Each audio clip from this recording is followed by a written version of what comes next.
예, 앞에서 말씀드린 것처럼 오늘 우리 마음의 성전, 오늘 고린도전서 3장 16절에서부터 우리는 성령이 와 계시는 거룩한 성전이다. 이 성전을 더럽히지 마라. 성령이 내 안에서 충만하게 임재하시고 역사할 때 우리 삶의 현장에서 하나님의 살아계심 오늘도 보고 사는 겁니다. 거기가 능력 있는 성도가 되는 거죠. 자, 그러기 위해서는 우리가 마음의 성전이 거룩해야 되는데, 이 거룩한 성전이 회복되기 위해서는 우리가 예수 믿는 걸로 끝나서는 안 되고 번제단이 회복이 돼야 된다. 날마다 정욕의 소욕을 죽이는 생활과 헌신하는 생활이 회복이 돼야 되고, 또 날마다 죄를 짓고 살기 때문에 회개하는 생활, 씻는 생활이 필요하다. 그리고 우리가 주의를 지키면서 하나님이 내 인생의 주인이심을 다시 고백하고, 또 내가 구원받은 거룩한 백성임을 다시 또 자각하고, 그래서 그 구원해 주신 하나님께 감사의 예배를 드리고, 그러나 동시에 또 이 땅에서 영원한 안식이 없고 진짜 안식은 천국이라는 걸 바라보면서 지난주에 말씀드린 것처럼 우리가 여행객처럼 좀 가볍게 하고 이 땅에 살자. 너무 이렇게 많은 걸 갖추고 살려고 하지 말고, 예수 믿는 사람들은 좀 검소하게, 이 소비 문화 속에서 그 광고의 홍수에 빠져서 필요없는 걸 이것저것 다 사가지고 빚더미 앉지 말고 좀 여행객처럼 가방을 좀 가볍게 하고, 그러면서 그 시간과 그 돈을 가지고 그 재능을 가지고 이웃을 사랑하고 사는 것이 나그네로서 사는 거다. 그게 그리스도인이다. 지난주에 그렇게 말씀을 드렸어요. 자, 오늘은 이제 그 번제단의 이 진설병상 맞은편에 촛대가 있습니다. 레위기 24장 1절부터 4절을 보면 여호와께서 모세에게 말씀하여 이르시되 이스라엘 자손에게 명령하여 불을 켜기 위하여 감람을 찌어낸 순결한 기름을 내게로 가져오게 하여 계속해서 등잔불을 켜 둘지며 아론은 회마가 증거궤 휘장 밖에서 저녁부터 아침까지 밤새도록 말하죠. 여호와 앞에 항상 등잔불을 정리할지니 이는 너희 대대로 지킬 영원한 규례니라. 그는 여호와 앞에서 순결한 등잔대 위에 등잔들을 항상 정리할지니라. 그래서 제사장이 하는 일이 뭐냐면 밤새 불이 꺼지지 않도록 그 성전 안에 있는 등잔불을 불을 켜놓는 거예요. 그리고 그것을 정리를 해야 돼요. 그걸 이제 다른 말로 하면 불똥을 제거하라고 그래서 제사장들이 가위와 대접을 가지고 들어가서 그 불똥을 제거하는 일을 합니다. 그래서 기름이 떨어지면 채워주고 불똥을 제거하는 일을 하는 것이 제사장들이 하는 일이었습니다. 출애굽기 26장 35절에 보면 그 촛대가 어디 놓아질 것인가를 이야기하고 그 상, 진설병상 맞은편에 놓게끔 말씀을 하셨습니다. 그리고 출애굽기 27장 20절 21절에 보면 똑같은 말씀을 합니다. 감람으로 짠 순수한 기름을 등불을 위하여 내게로 가져오게 하고 끊이지 않게 등불을 켜대 그래요. 그러니까 등불이 꺼지면 안 된다는 거죠. 항상 등불이 켜져 있어야 된다. 그러면서 뭐라고 말씀해요? 이 등불을 보살피게 하라. 제사장들은 항상 해야 될 일이 뭐냐? 이 등불을 보살피는 거예요. 불이 꺼지지 않도록. 자, 그러면 구약의 성막에서 등불은 뭘 상징하는가? 뭘 의미하는가? 진설병성은 안식일을 지키는 것을 의미했는데 이 촛대는 뭘 의미하는가? 마태복음 4장 16절에 보면 흑암에 앉은 백성이 큰 빛을 보았고 사망의 땅과 그늘에 앉은 자들에게 빛이 비쳤도다 하였느니라. 자, 흑암에 앉은 백성이 큰 빛을 봤다. 사망의 땅과 그늘에 앉은 자들에게 빛이 비쳤다 그랬어요. 그럼 이 빛이 뭐냐 이거죠. 요한복음 1장 1절에 보면 태초에 말씀이 계시니라. 이 말씀이 하나님과 함께 계셨으니 이 말씀은 곧 하나님이시라. 그가 태초에 하나님과 함께 계셨고 만물이 그로 말미암아 지은 바 되었으니 지은 것이 하나도 그가 없이는 된 것이 없느니라. 말씀이 바로 하나님이시다. 그런데 그 하나님이 어떤 분이냐, 누구냐, 어떤 분야를 이야기하면서 그로 말미암아 지은 바 되었으니 지은 것이 하나도 그가 없이는 된 것이 없느니라. 그 안에 뭐가 있었으니? 생명이 있었으니 이 생명은 사람들의 빛이라. 그렇게 말해요. 자, 여러분 보세요. 이 빛의 특징이 뭡니까? 생명을 주는 거예요. 어두움을 밝혀주는 거예요. 그런데 이 부분에 있어서 이걸 누구를 말하고 있습니까? 예수님을 말하고 있어요. 요한복음 1장에. 그리고 요한복음 8장 12절에 예수님이 직접 말씀을 해요. 직접 뭐라고 말씀합니까? 예수께서 또 말씀하여 이르시되 나는 세상의 빛이니 나를 따르는 자들은 어둠에 다니지 아니하므로 생명의 빛을 얻으리라. 그래서 여러분, 빛이라고 하는 것은 세 가지를 대표적으로 준다고 말씀드렸죠. 첫째, 생명을 줍니다. 두 번째, 어둠을 밝혀줍니다. 세 번째, 따뜻함을 주죠. 근데 예수님이 당신을, 자기를 설명하면서 뭐라고 그래요? 빛이라 그래요. 근데 뭘 준다? 생명을 준다. 생명의 빛이라 그랬어요. 요한복음 1장에서는 뭐라고 그랬어요? 그 안에 생명이 있다. 그렇게 설명을 해요. 그 다음에 이 빛이 어둠에 비친다. 그래요. 그러니까 예수님이 오셔서 하시는 일 가운데 첫째 우리에게 생명을 주는 일을 하고 빛으로 오셔서 두 번째는 뭘 줘요? 밝히 보여줘요. 죄가 들어오면서 우리 인간은 로마서 1장에 뭐라고 그래요? 3장에 로마서에서 강조하는 게 그거 아니에요. 1장 3장에서 강조하는 게 뭐예요? 죄가 들어오니까 인간이 어떻게 됐어요? 마음이 어두워지고 미련해졌다. 그래서 하나님을 섬기지 않고 짐승을 신으로 섬기고 자연을 신으로 섬긴다. 우리 보고 다스리라고 준 그 피조물들을, 만물의 영장이 오히려 그 피조물을 섬기는, 그래서 이 자연 세계를 섬기고 짐승을 신이라고 섬긴단 말이에요. 얼마나 미련해졌냐면 돼지 대가리 갖다 놓고 고사를 지면서 복을 달라고 그래요. 명태를 묶어놓고 귀신이 못 들어오겠다고 생각을 해요. 인생이 그렇게 미련해져 버리는 거예요. 그게 로마서에서 가르치는 내용 아니에요. 그리고 어떻게 돼버려요? 어두워져 가지고 인생이 어떤 존재인지, 사람이 어떤 존재인지, 하나님이 누군지, 나는 왜 만들어졌는지, 어떻게 살아야 되는지, 그리고 우리가 죽은 다음에는 어떻게 되는지 어두워서 잘 모르고 산단 말이에요. 그래서 하나님을 주인으로 섬겨야 할 인생이 자기가 주인이 돼서 자기 마음대로 살아요. 욕심을 따라 살아요. 그래서 시기하고 미워하고 질투하고 경쟁하고 싸우고, 그래서 결국 뭐예요? 이 어둠 속에서 그래서 또 음란하고 타락하고, 어두우니까 그게 죄가 죄인지도 모르고 살아간단 말이에요. 얼마나 이 어둠 속에 빠져 있느냐, 죄가 죄인 줄을 모르잖아요. 전에도 말씀드렸지만 제가 사우나에서 목욕하고 나와서 이렇게 닦고 있는데 그 평상같이 만들어 놓는데 남자분들이 한 40대 50대 되는 분들이 앉아가지고, 친구들이 있더라고요. 사업하는 분들인데 앉아가지고 이야기하면서 너 아이 그 여자 못 먹었냐? 아이 병신 뭐 이러고 있어요. 다른 결혼한 사람들이 다른 여자를 뭐 아직도 못 먹었냐 그런 표현을 써가면서 아직도 병신이라고 그러고, 그게 죄가 죄인지도 모르고 얼마나 더러운 건지도 모르고 그걸 자랑스럽게 생각합니다. 오히려 그런 걸 한 것을, 많이 한 것을 자랑스럽게 이야기하는, 이 정도로 미련해지고 어두워져 버렸어요. 근데 이 빛 대신 예수가 들어오면, 우리가 예수를 믿고 나니까 그게 죄인지도 알고 얼마나 더러운 것인가를 더 드러나죠. 예수가 없으면 우리 인생은 어떤 존재인지, 어떻게 살다 가야 되는지 모르죠. 죽은 다음에 천국 지옥에 있는 것도 모르죠. 그냥 살아가는 거예요. 오늘 빛 대신 예수 그리스도가 들어오셔서 우리에게 영원한 생명을 주실 뿐만 아니라 인생에 대해서 깨닫게 해주시고, 하나님에 대해서 알게 해주시고, 내가 어떻게 살아간 것이 인생이 제대로 사는 것인가에 대해서 알게 해주셨다는 거예요. 그리고 우리를 사랑하신 그 사랑을 깨닫고 우리도 따뜻함을 가지고 이웃을 사랑할 수 있는 사람이 된 거죠. 자, 그러면 이 빛 대신 예수가 오셨는데 이제는 우리가 할 일이 뭐냐? 그 빛을 드러내는 촛대라는 거죠. 요한복음 1장 7절에 그가 증언하러 왔으니 그 빛에 대하여 증언하고 모든 사람이 자기로 말미암아 믿게 하려 함이라. 이건 누구를 말하냐면 세례 요한을 말해요. 예수님보다 6개월 먼저 태어났던 세례 요한에 대해서 뭐라고 말해요? 그는 빛 대신 예수님보다 6개월 먼저 태어나서 그 빛 대신 예수님을 증언하기 위해서 온 사람이다. 그래서 예수를 믿게 하는 사람이다. 그렇게 설명을 해요. 그러면서 요한복음 1장에서 이렇게 말하고 5장에서 실제적인 표현을 합니다. 요한복음 5장 35절, 요한은 켜서 비추는 등불이라 그랬어요.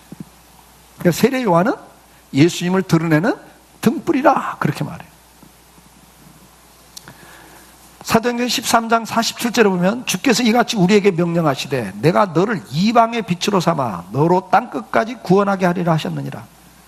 오늘 우리에게 뭐라고 말씀해요? 너는 빛이 아니지만 이 빛을 비추는 등불이다. 너를 통해서 많은 이방 사람들, 예수 모르는 사람들에게 구원을 얻게 하겠다. 그렇게 말씀을 하고 있어요. 사도행전 26장 23절에도 곧 그리스도가 고난을 받으실 것과 죽은 자 가운데 먼저 다시 살아나사 이스라엘과 이방인들에게 빛을 전하시라 함이니이다. 예수님께서 고난 받으시고 십자가에 죽으시고 3일 만에 부활하셔서 제자들에게 하셨던 말씀이 뭡니까? 너희는 이방인들에게 이 빛을, 빛 대신 예수를 전하라고 사명을 주셨다고 말씀을 합니다. 자, 오늘날 우리 강성교회는 어떤 교회입니까? 계시록 1장 20절에 내가 본 것은 내 오른손에 7별의 비밀과 또 7 금촛대라. 7별은 7교회 사자요, 7 촛대는 7 교회니라 그랬어요. 교회가 뭐예요? 촛대래요. 교회가 빛 자체가 아니고 빛을 멀리 비치기 위해서 만들어진 촛대래요. 강성교회는 뭡니까? 강성교회로 불러 모아놓은 저와 여러분이 교회잖아요. 그러니까 저와 여러분은 뭐예요? 촛대라는 이야기죠. 촛대입니다. 그러면 이 촛대가 중요한 건 뭡니까? 불이 켜져 있어야 되는 거예요. 빛 대신 예수 그리스도가 우리를 통해서 드러나야 되는 겁니다. 그러기 위해서 교회가 있는 거고 저와 여러분이 이 땅에 존재하는 겁니다. 자, 그러면 우리가 이 빛을 비추기 위해서는 뭐가 필요합니까? 이 등불이 켜지기 위해서는 제일 중요한 게 첫째가 촛대가 있어도 기름이 떨어지면 불을 켤 수가 없습니다. 그게 기름이 중요한 거예요. 그럼 기름이 뭘 말하는가? 오늘 우리 마음의 성전에서 기름은 뭘 말하는가? 출애굽기 40장 13절에 보면 아론에게 거룩한 옷을 입히고 그에게 기름을 부어 거룩하게 하여 그가 내게 제사장 직분을 행하게 하라.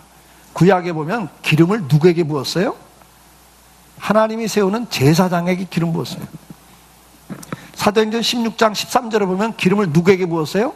앞으로 이스라엘 왕이 될 사람에게 제사장에 가서 선지자가 가서 기름을 부었어요. 사무엘 선지자가 다윗에게 기름을 부었죠. 근데 이 기름 부음과 동시에 어떤 일이 생겨요? 그날 이후로, 이날 이후로 다윗이 여호와의 영에게 크게 감동되니라 그랬어요. 그러니까 기름 부음과 지금 뭔가 연결시키고 있어요. 구약에서도. 사도행전 10장 38절에 보면 구체적인 설명을 해요. 하나님이 나사렛 예수에게 성령과 능력을 기름 붓듯 하셨으며, 그러니까 구약에 기름 부은 게 하나의 상징인데 그걸 뭘 붓는 걸로 지금 연결시키고 있어요? 성령과 능력으로 연결시키고 있습니다. 고린도서 1장 21절에도 보면 우리를 너희와 함께 그리스도 안에서 굳건하게 하시고 우리에게 기름을 부으신 이는 하나님이시니, 기름 부었다고 그랬어요. 저와 여러분에게. 근데 그 기름이 뭐죠? 그가 또한 우리에게 인치시고 보증으로 우리 마음에 뭘 주셨느니라? 성령을 주셨느니라 그래요. 그러니까 기름은 성령의 임재를 말해요. 그래서 우리가 예수님을 증거하고 살기 위해서 제일 필요한 게 뭐냐? 성령 충만입니다. 그래서 사도행전 1장 8절에 주님이 분명히 말씀을 하시는 거예요. 오직 성령이 너에게 임하셔야 되고, 그러면 너에게 권능이 임한다. 그리고 나면 너희가 예루살렘과 유대와 사마리아 땅까지 내 증인이 될 거다 그래. 믿으시면 아멘. 그러니까 이 기름이 뭐예요? 성령을 말하고, 우리가 이 성령의 은혜를 받지 않고는 절대로 예수님을 드러내는 삶을 살 수가 없습니다. 사도행전 2장 4절에 보니까 성령이 그들에게 임하니까 어떻게 됐어요? 성령이 말하게 하심을 따라 예수님을 증거하기 시작한다 그 말이에요. 사도행전 6장 8절에도 스데반이 은혜와 권능에 충만하여 큰 기사와 표적을 민간에게 행했다 그랬어요. 여러분, 은혜가 임할 때 나가서 예수님이 세상의 빛이라고, 예수님이 우리를 구원하시는 구세주라고, 생명이라고 전할 수가 있어요. 예수 믿어야 인생을 제대로 살 수 있다고, 인생을 제대로 사는 건 이렇게 사는 거라고 말할 수 있고 보여줄 수 있는 거예요. 빛된 삶을 우리가 살기 시작합니다. 성령이 임하셔야 돼요. 성령이 충만한 은혜가 있어야 되는 거예요. 성령의 은혜가 임하면 나가서 복음을 전하게 되어 있습니다. 저지난 금요 심야 기도 때 말씀을 드렸던 것처럼 오늘날 우리가 복음을 전하면 사람들의 반응이 어떻습니까? 사람들의 반응이 좋아요, 나빠요? 여러분 나가서 전도해보면 반응이 좋아요, 나빠요? 막 웰컴해요? 고맙습니다, 기다렸습니다, 막 이래요? 그런 사람 없어요, 여러분. 다 싫어하고, 앞에서 말했잖아요. 예수님도 오셨는데 빛이 어둠에 비치니까 어둠이 빛을 싫어한다고 했어요. 왜? 자기들이 드러나기 때문에. 그래서 예수님도 배척하고 십자가를 죽여버려요. 그게 복음이에요, 여러분. 그럼 예수님의 제자들은요? 예수님도 제자들도 성령 충만하니까 길거리 나가서 복음을 전하기 시작하니까 막 회개하는 사람도 있지만, 너희가 십자가에 못 박힌 예수가 메시아다 이렇게 전하니까 그 말을 듣고 가슴에 찔려서 회개한 사람도 있지만, 그게 듣기 싫어가지고 자기들 잘못했다니까 듣기 싫어갖고, 죄인이라니까 듣기 싫어갖고 어떻게 해요? 사도들을 감옥에 가두고 매를 때려요. 그리고 야고보 사도는 죽여버려요. 바울이 가는 데마다 어떻게 했어요? 그거 듣기 싫어하는 사람들이, 유대인들이 사람들을 선동해가지고, 사람들을 선동해서 사도 바울을 때리고 감옥에 가두게 만들어요. 오늘날도 방송을 통해서, SNS를 통해서 선동을 해요. 개독교다 뭐 이래가면서. 그래서 악심을 품게 했다 그랬어요. 나쁜 마음을 품게 해요. 교회 한번 와보지도 않고 괜히 듣고 교회는 무조건 나쁘대요. 와보지도 않고, 들어보지도 않고. 그게 왜? 선동을 당하니까요. 근데 성경에 이미 나와 있어요. 그렇게 했어요, 계속. 그런데도 이게 생명이기 때문에, 예수를 믿어야 구원을 받기 때문에, 예수를 믿어야 인생을 제대로 살기 때문에 전하는 거예요, 여러분. 전도에는 두 가지가 있다고 그랬어요. 하나는 이렇게 직접 복음을 전하는 게 있고, 두 번째는 뭐라고 그랬어요? 착한 행실이에요. 삶을 통해서 영향력을 주는 거죠. 우리가 은혜를 받으면 빌립보 2장 15절에 뭐라고 그랬어요? 이는 너희가 흠이 없고 순전하여 어그러지고 거스리는 세대 가운데 하나님의 흠없는 자녀로 세상에서 그들 가운데 빛들로 나타내며 그랬어요. 그러니까 이제 우리가 직접 복음을 전하는 일과 함께 뭐를 잘해야 되냐면, 우리 삶 속에서 이 어그러지고 거스린 세대 속에서 깨끗하게 정의롭게 사랑을 하면서 살 수 있는 걸 보여줘야 돼요. 보여줘야 되는 거예요. 그래서 마태복음 5장 16절은 뭐라고 그래요? 이같이 너희 빛을 사람 앞에 비치게 하여 저희로 너희 착한 행실을 보고 하늘에 계신 너희 아버지께 영광을 돌리게 하라 그랬어요. 여러분, 예수 안 믿는 분들이 볼 때, 여러분을 볼 때 착한 행실을 보고, 야, 저거 보니까 저렇게 사는 게 좋은 거구나, 저렇게 살아야 되겠구나. 네? 제 친구 하나도 예수 믿는 이유가 뭐라고 그랬어요? 날마다 입에 욕을 달고 살았는데, 교회 다니는 친구가, 중학교 때 교회 다니는 친구가 욕을 안 하니까 어이 막 바보라고 병신이라고 막 그래서 욕도 못 한다고. 근데 계속 욕을 안 하고 말을 하니까 어느 날 자기가 부끄럽더래요. 욕을 하고 있는 자기가 부끄럽더래. 왜? 욕하는 친구들끼리 모였을 때는 욕 잘하는 게 능력이고 실력인데, 욕을 안 하는 친구를 보면서 처음에는 바보라고 그러고 욕도 못 한다고 말도 안 통한다고 그랬는데, 계속 자기와 친구처럼 지내고 친구로서 지내는데 욕을 안 하는 걸 계속 어느 날 자기가 부끄럽더래요. 그게 빛이에요, 여러분요. 막 부정부패라고 간음을 하고 그게 죄인지도 모르고 그게 지혜롭게 사는 거라고 생각하고 살던 사람들 옆에서 이 거스리고 어그러진 세대 속에서 순전하게 좀 바보 소리 듣고 손해보면서도 법을 지키고 질서를 지키고, 그러는 어느 순간 그게 어느 순간 그들에게 내가 이거 좀 정상이 아니구나, 이게 보여주는 게 그리스도인이에요, 여러분. 그러니까 쉽지 않은 거죠. 불신자가 볼 때 착한 행실이 뭡니까? 안 믿는 친척이, 안 믿는 동창 친구들이 볼 때 뭐가 착한 행실이에요? 여러분이 주일 지키고 11조하고 기도 많이 하고 열심히 봉사하는 거 보고 안 믿는 친척이나 친구들이 야, 너 참 착한 일 한다 그래요? 미쳤다고 욕해요, 여러분요. 안 믿는 분들에게 착한 행실이 뭡니까? 자기들을 사랑하고 자기들을 배려하고 존중하고 돕는 거죠. 그게 착한 행실이에요, 여러분요.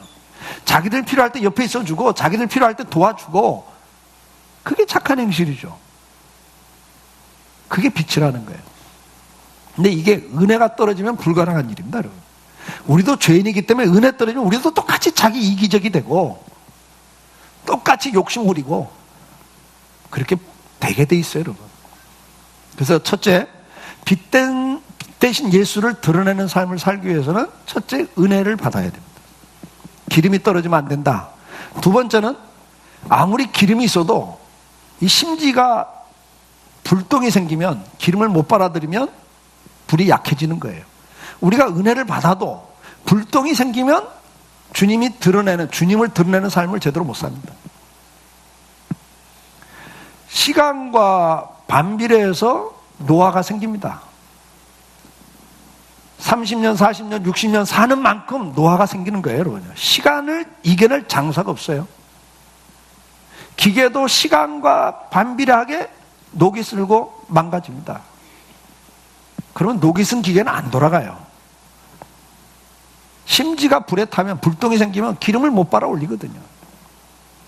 그건 무슨 약입니까? 신앙생활도 오래 하다 보면 어떻게 됩니까? 타성해졌습니다. 신앙생활이 습관화됩니다. 혹은 어떤 상태에 녹이 나서 딱 굳어버립니다.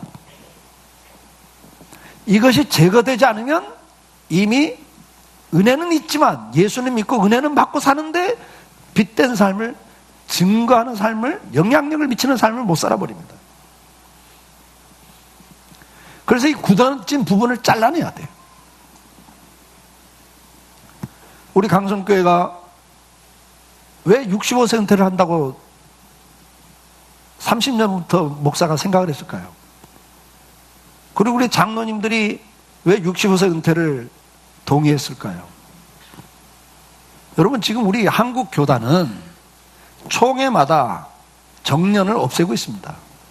왜요? 100세 시대인데 옛날 30년, 40년, 50년 전에 만든 70세 정년이 말이 안 된다. 옛날에 70까지 산 사람이 별로 없어요. 그러니까 죽을 때까지 목회했단 말이에요. 근데 이제는 100세 시대인데 70 정년, 그 말이 안 된다. 그래서 지금 교단마다 정년을 없애거나 뒤로 미루고 있습니다. 장로님들도 다 총회 가서 목사 장로님들이 회의하는데, 이건 목사 장로님들이 마음이 다 맞아. 왜? 장로님들도 사회에서 은퇴하고 집에 가면 찬밥인데, 교회 오면 장로님 그리고 한마디 하고 자기들 마음대로 뭐가 결정되고, 이거 얼마나 신나고 좋아요. 이거 못 버리는 거예요.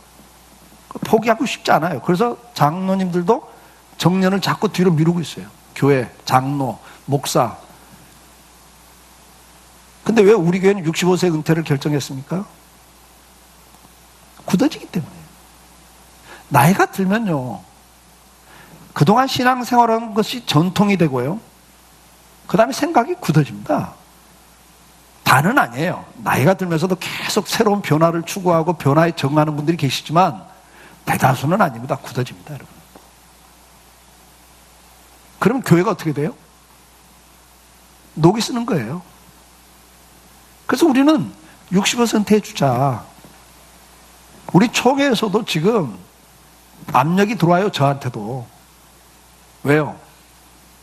제가 어디 가서 65% 한다 그러면요, 장로님들도, 다른 게 장로님들도, 아유, 목사님 대단한 결정하셨네요. 와, 대단하시네, 이래요. 왜? 1년이라도 더 하고 싶죠. 현직이 얼마나 좋은데, 일거리가 있는 게 얼마나 좋은데. 그러니까 총회에서 압력이 들어오고 있어요, 지금. 총회장까지 한 목사님이 65% 하면 다른 목사들, 다른 장로들 다 뭐가 되냐고. 더 해먹으려고 기 쓰는 사람밖에 더 되냐고. 이거 안 좋은 이미지를 주니까, 총회장까지 목사님 그러면 총회적으로 다 소문나고 다 아는데, 그 처리하셔야 된다고. 70까지 가라고. 법을 지키라고. 총회법을 지키라고. 압력이 들어와요. 근데도 왜 그렇게 합니까? 우리 장로님들도 더 하고 싶죠. 근데 65세 은퇴를 같이 합니까? 세대 교체를 하자는 거예요.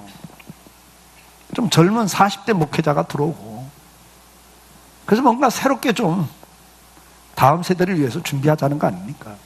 왜? 우리는 굳어지거든요. 방법이 없습니다, 여러분.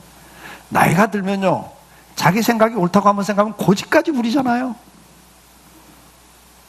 그러면 이게 불똥이에요. 불똥은 제거가 돼야 됩니다.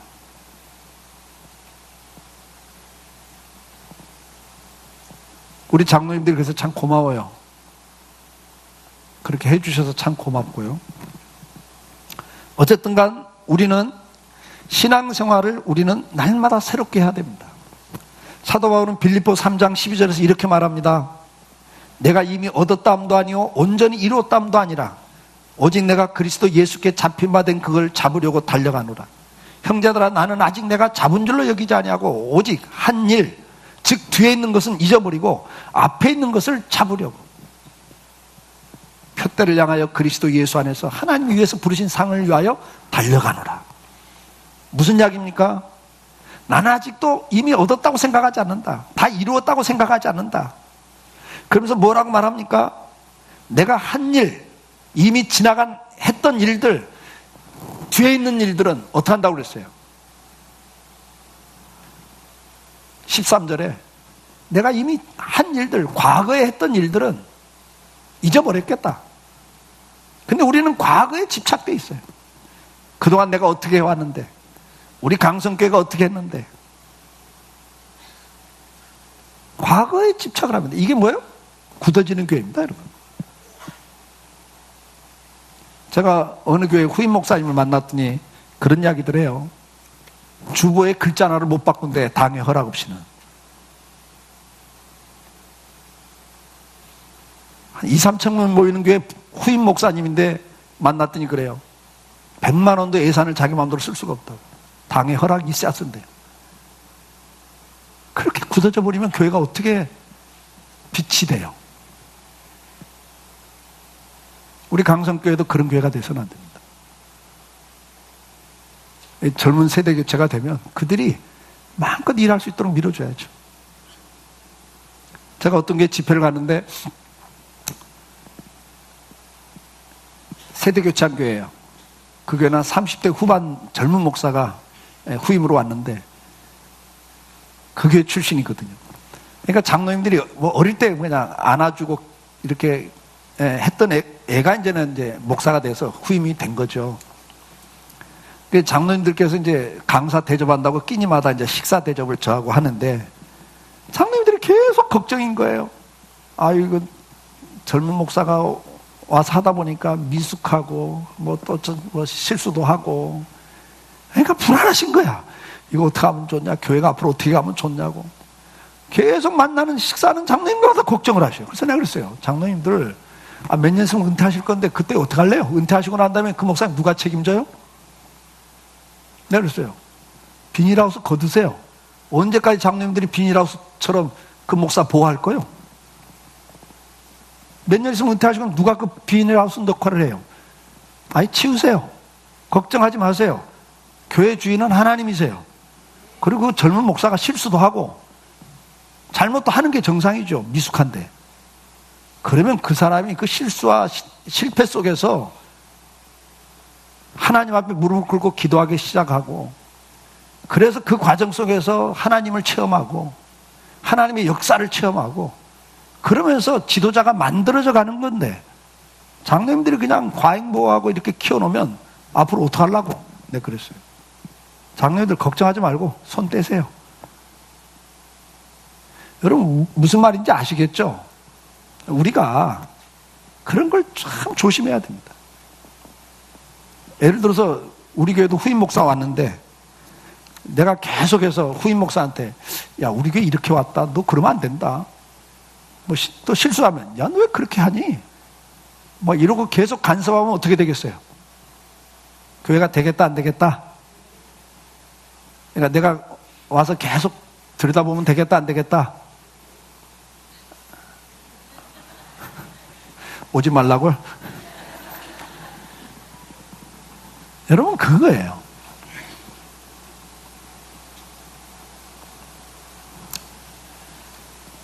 우리에게 불똥이 뭔가 한번 체크해 봅시다.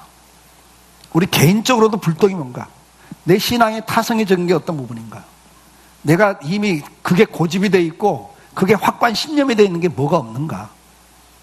그래서 신앙은 이렇게 해야 돼. 여러분, 그 너무 그렇게 확신에 차게 하시면 위험해요. 난 지금까지 이렇게 신앙생활해 왔어. 그거 정말 높이 사요. 귀한 거예요. 그러나 그걸 고집하시면 안 돼요. 나는 할 만큼 했어. 과거에 아무리 잘하셔도 지금 현재가 중요하잖아요. 앞으로 남아있는 길이 있다고 사도 바울은 말합니다. 아멘? 내가 앞을 보고 달려갈 길을 계속 달려가겠다고 이야기를 합니다. 자, 마지막으로 중요한 게 뭐냐? 이 촛대 자체가 귀한 게 아닙니다. 불이 켜져 있냐 안 켜져 있냐가 중요한 거예요. 앞에서 말했지만 이 교회가 촛대인데 촛대가 불이 꺼지면 어떻게 한다고 그랬어요? 요한계시록 2장 5절에 회개하지 아니하면 내가 내게 가서 내 촛대를 그 자리에서 옮기리라 그래요. 여러분, 촛대는 빛이 비춰지고 있어야 됩니다. 근데 문제는 뭡니까? 이 촛대를 치장하는데 우리가 마음을 더 써요. 날마다 우리 강성교회 우리 강성교회만 잘하자. 그러면 촛대를 치장하는 겁니다. 우리 개인도 촛대인데 개인에게 뭘 갖다 촛대를 치장합니까? 학벌이라는 사파이어 갖다 탁 붙여요. 돈 벌어서 돈이라고 하는 다이아몬드 탁 붙여놔요. 나 돈 벌었어. 나는 학벌이 좋아. 나는 출세했어. 출세라는 에메랄드 갖다 탁 붙여놔요. 나는 자식 잘 키워서 자식들이 다 성공했어. 자식이라는 또 진주 딱 갖다 붙여놔요. 여러분 보세요. 그래서 사람들이 볼 때는 그 사람 성공한 사람이에요. 근데 불이 꺼져 있으면, 주님을 드러내지 않았으면 주님 뭐라고 그래요? 불 꺼진 촛대다 너는. 그러면서 회개하라 그래요. 네가 그렇게 스펙이 좋고 네가 그렇게 잘 될 수 있었던 배경이 뭐냐? 너에게 돈 벌 재능, 어떤 사람은 정치, 경제, 사회, 문화, 스포츠, 예술 각 분야의 재능을 줬는데 내가 그 재능을 준 이유가 뭐냐? 수업 시작했죠. 재능을 준 목적이 뭐예요? 달란트. 재능을 준 목적이 뭐예요? 그거 갖고 잘 먹고 잘 살고 자기 유명해지라고 준 게 아니고 하나님이 탤런트, 재능을 주신 것은 무엇 때문에? 그거 가지고 하나님 섬기고 이웃 섬기고 봉사하고 살으라고. 근데 그거 안 하고 자기 이름 내버리면 이게 뭐예요? 촛대를 치장하는 거예요. 주님 앞에 설 때 여러분들은 부끄럽게 쓰셔야 돼요. 우리 다시 한번 결론입니다. 오늘 우리 안에 주님께서 말씀을 하십니다. 누가복음 11장 35절 한번 봅시다. 누가복음 11장 35절 같이 읽습니다. 시작. 그러므로 내 속에 있는 빛이 어둡지 아니한가 보라. 오늘 주님이 말씀해요. 네 속에 빛이 지금 심지에 불똥처럼 뭐라 그래요? 뭐라 그래요? 저도 이제 이래요. 그래서 물러나야 돼. 이제 천하도 못해요. 힘들어서. 그러니까 세대 교체를 해야 돼요. 그래서 보세요. 불똥이 있으면 빛이 약해져 버리잖아요. 그러니까 주님이 뭐라고, 너 체크해 보라는 거예요. 지금 네 안에 빛이 지금 제대로 빛을, 예수 그리스도가 너를 통해서, 너 때문에 너의 가정에 예수 그리스도가 드러나고 있냐, 아니면 네가 드러나고 있냐. 가정에서도, 네가 지금 직장에서도 네가 드러나고 있냐, 예수 그리스도가 드러나고 있냐, 확인하라는 거죠. 오늘 우리가 신앙생활하면서도 그것이 내 의로움과 내 공로가 되고 있는지, 아니면 우리 신앙생활을 통해서 주변 사람들이 야, 정말 주님의 은혜가 크다, 예수님 잘 믿는 게 저런 은혜고 복이구나, 이렇게 주님이 드러나고 있는지 우리를 돌아보라는 거죠. 사랑하는 성도 여러분, 우리는 첫째, 기름이 떨어져 있는가를 확인하셔야 됩니다. 은혜 떨어지면 방법이 없습니다. 성령의 은혜를 사모하실 수 있기를 축복합니다. 그 다음에 은혜가 있어도 불똥이 있으면 불은 약해질 수밖에 없습니다. 오늘 그 주님을 드러내는 대신에 나를 드러내고 있는 불똥이 뭔가, 그걸 한번 꼭 체크하시고 그걸 제거하심으로 주님을 드러내는 성도의 삶을 제대로 살 수 있기를 주의 이름으로 축복합니다. 기도하겠습니다. 사랑하는 성도 여러분, 우리는 이 시간 기도하면서 세 가지를 한번 살펴봅시다. 기름이 떨어지고 있지 않은지, 불똥이 있지는 않는지, 그리고 마지막 촛대를 치장하고 촛대에 관심을 갖고 살고 있지는 않은지. 우리의 빛이고 생명이신 예수님을 드러내는 삶을 살지 않고 나를 드러내는 삶을 살고 있지는 않는지, 이 세 가지 부분에서 자기를 살피시면서 잠깐 우리 기도할까요?